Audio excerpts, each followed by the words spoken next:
Berserk é uma franquia que prospera com o misterioso e o místico. Enquanto o elemento místico foi totalmente integrado à série bem além da metade, o misterioso sempre esteve presente. A ideia de que Guts está em uma missão secreta para eliminar demônios não era um segredo durante o arco do Espadachim Negro, mas certamente evoluiu para isso à medida que a série se desenrolou. E ao longo do caminho, o mestre Miura nos deu literalmente dezenas de pontos da trama que aparentemente não levam a lugar nenhum, mas que de alguma forma acabam afetando seu resultado final.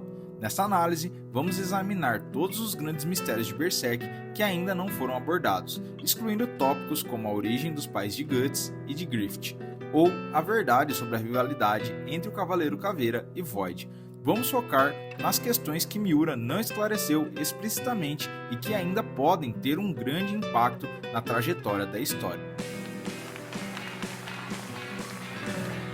Fala galera, Léo Bortolucci aqui, espero que vocês estejam muito bem e hoje trazendo um vídeo sobre os maiores mistérios não resolvidos de Berserk que podem alterar todo o final da série. E se você ainda não é inscrito no canal, te convido a se inscrever, ativa as notificações e já deixa um like e bora pro vídeo. O Menino do Luar é talvez o mistério mais evidente da série. Esta criança misteriosa apareceu pela primeira vez durante o Arco da Condenação, onde ajudou Guts e Casca a escapar da Torre da Condenação.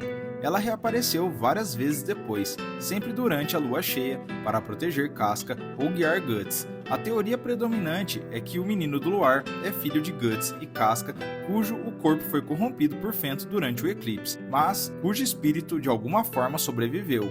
Essa teoria ganhou força significativa quando foi revelado que Griffith se transforma no Menino do Luar durante as luas cheias, sugerindo que o espírito da criança tem algum controle sobre o corpo de Griffith. No entanto, várias questões permanecem sem resposta. Como exatamente essa transformação funciona? O Menino do Luar está simplesmente assumindo o controle temporário do corpo de Griffith ou existe uma conexão mais profunda? O que acontece com a consciência de Griffith durante essas transformações? Qual o papel do Menino do Luar desempenhará no eventual confronto entre Guts e Griffith? O Menino do Luar poderia ser a chave para a derrota de Griffith, pois ele representa uma vulnerabilidade num membro da Mão de Deus, que de outra forma seria invulnerável. Alternativamente, ele poderia servir como uma ponte para alguma forma de reconciliação, embora isso pareça improvável dada as atrocidades que Griffith cometeu. A ideia do mal é talvez a entidade mais enigmática em Berserk. Foi brevemente mostrada no capítulo 83, que Miura posteriormente removeu do cânone oficial, considerando-o revelador demais para o início da história. Apesar disso, o conceito da ideia do mal permaneceu central para entender a metafísica do mundo de Berserk, descrita como uma entidade semelhante a um coração criado a partir do desejo coletivo da humanidade por uma razão por trás de seu sofrimento. A ideia do mal reside na camada mais profunda do mundo astral e manipula a causalidade para garantir sua própria criação, uma existência paradoxal que transcende o tempo. As questões em torno da ideia do mal são numerosas. É realmente o mal supremo em Berserk ou é meramente uma ferramenta ou manifestação de algo ainda mais fundamental? Qual é a sua relação com a Mão de Deus? Eles são seus servos ou têm suas próprias agendas? Pode ser derrotada ou mudada? A resolução desse mistério poderia alterar fundamentalmente nossa compreensão da cosmologia de Berserk e da natureza do mal dentro de seu mundo. Se a ideia do mal puder ser confrontada ou mudada, isso poderia oferecer um caminho para transformar o próprio mundo, em vez de apenas derrotar antagonistas individuais. A armadura Berserker é uma ferramenta mais poderosa e perigosa no arsenal de Guts, permitindo que ele lute além das limitações humanas ao custo de sua saúde e sua sanidade. Embora saibamos que ela foi usada anteriormente pelo Cavaleiro Caveira e foi criada por anões, muitas questões sobre sua origem e propósito permanecem. Perguntas importantes incluem: por que ela foi criada em primeiro lugar? Foi especificamente projetada para lutar contra apóstolos ou a Mão de Deus? Qual é o significado de sua forma bestial, que parece se manifestar de maneira diferente dependendo de quem a usa? Qual é a conexão entre a armadura e a besta das trevas dentro de Guts? A história da armadura poderia revelar informações importantes sobre lutas anteriores contra a Mão de Deus e poderia conter pistas sobre como derrotá-los. Além disso, entender a verdadeira natureza da armadura poderia ajudar Guts a controlá-la melhor e mitigar seus efeitos prejudiciais. O Vórtice das Almas, também conhecido como Abismo, é para onde são enviadas as almas dos mortos que foram marcados para sacrifício. É descrito como uma espiral interminável de almas atormentadas, e nós o vimos brevemente durante o eclipse e quando o Cavaleiro Caveira resgatou Guts e Casca. Apesar de sua importância para a metafísica de Berserk, sabemos muito pouco sobre o Vórtice. É simplesmente um lugar de punição ou serve a algum propósito maior na ordem cósmica. As almas podem escapar dele, como alguns teorizam sobre Judô e outros membros sacrificados do Bando do Falcão. O que acontece com as almas dentro dele? Elas são consumidas pela mão de Deus ou pela ideia do mal, ou existem em tormento eterno. Entender o Vórtice poderia fornecer insights sobre o destino de personagens sacrificados e poderia revelar fraquezas na estrutura de poder da mão de Deus. Se as almas puderem escapar ou ser resgatadas do Vórtice, isso poderia mudar dramaticamente as apostas da história. Flora, a bruxa que forneceu a Guts ferramentas mágicas e ensinou Shirk, parecia ter uma profunda conexão com o Cavaleiro Caveira. Suas interações sugeriam uma longa história, possivelmente de natureza romântica, mas os detalhes de seu relacionamento nunca foram totalmente explicados antes da morte de Flora. Questões importantes incluem: qual era a natureza do relacionamento deles? Há quanto tempo eles se conheciam? Flora ajudou o Cavaleiro Caveira depois que ele perdeu seu corpo físico. Que segredos ela conhecia sobre a mão de Deus e a estrutura metafísica do mundo? O conhecimento de Flora e sua conexão com o Cavaleiro Caveira poderiam conter informações vitais sobre conflitos anteriores com a mão de Deus e estratégias para derrotá-los. Além disso, entender seu relacionamento poderia fornecer mais insights sobre o caráter e as motivações do Cavaleiro Caveira. Os quatro reis, ou reis cardeais, são espíritos elementais que governam os quatro ramos da magia no mundo de Berserk. Embora tenhamos visto Shirk se comunicar com eles, particularmente o Rei da Água Fluente, durante a luta contra os Trolls, muito sobre eles permanece misterioso. Perguntas sem respostas incluem: qual é sua verdadeira natureza e extensão de seu poder? Como eles se relacionam com a mão de Deus e a ideia do mal?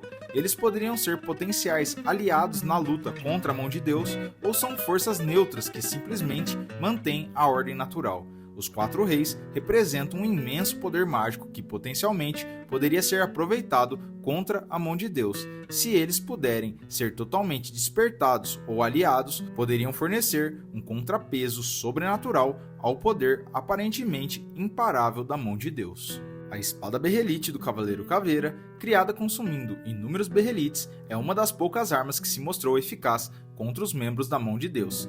Foi capaz de fechar Qliphoth e, mais dramaticamente, foi usada para abrir uma fenda dimensional que permitiu que Fento criasse um mundo de fantasia. Questões importantes sobre esta arma incluem: como exatamente a espada funciona? Ela simplesmente usa a conexão dos berrelites como um mundo astral ou de alguma forma subverte seu propósito pretendido? Guts poderia potencialmente criar ou obter uma arma semelhante? Que outras capacidades ela poderia ter que ainda não vimos? A espada berrelite representa um dos poucos métodos conhecidos de se afetar a mão de Deus, tornando-a crucial para entender como eles podem ser finalmente derrotados. Se seus segredos puderem ser revelados, ela poderia fornecer um modelo para armas que poderiam ser usadas no confronto final. A cidade antiga, onde Geyser, presumivelmente o Cavaleiro Caveira, em sua forma humana, governou, foi destruída no que parece ter sido o primeiro ritual do eclipse, que pode ter criado Void, o membro mais antigo da mão de Deus. As ruínas dessa cidade estão sob a Torre da Condenação e apresentam a arquitetura marcada com a marca do sacrifício. Questões fundamentais incluem: o que exatamente aconteceu durante esse primeiro eclipse? Geyser foi o sacrifício ou foi ele quem realizou o sacrifício? Qual era a sua relação com Void antes do eclipse? Como este evento moldou o mundo e preparou o terreno para conflitos futuros? Entender o primeiro eclipse poderia revelar padrões ou fraquezas no poder da mão de Deus e poderia fornecer insights sobre como prevenir ou contra-atacar futuros eventos do eclipse. Também poderia esclarecer as motivações do Cavaleiro Caveira e a natureza de sua vingança contra a mão de Deus. A governante de Alfheim, conhecida como a Monarca da Tempestade de Flores, ou Danann, é um ser mágico extremamente poderoso que protegeu o reino élfico por séculos. Embora ela tenha ajudado a curar a mente de Casca, suas capacidades e conhecimentos completos permanecem largamente inexplorados. Perguntas importantes incluem: qual é a extensão de seu poder e conhecimento?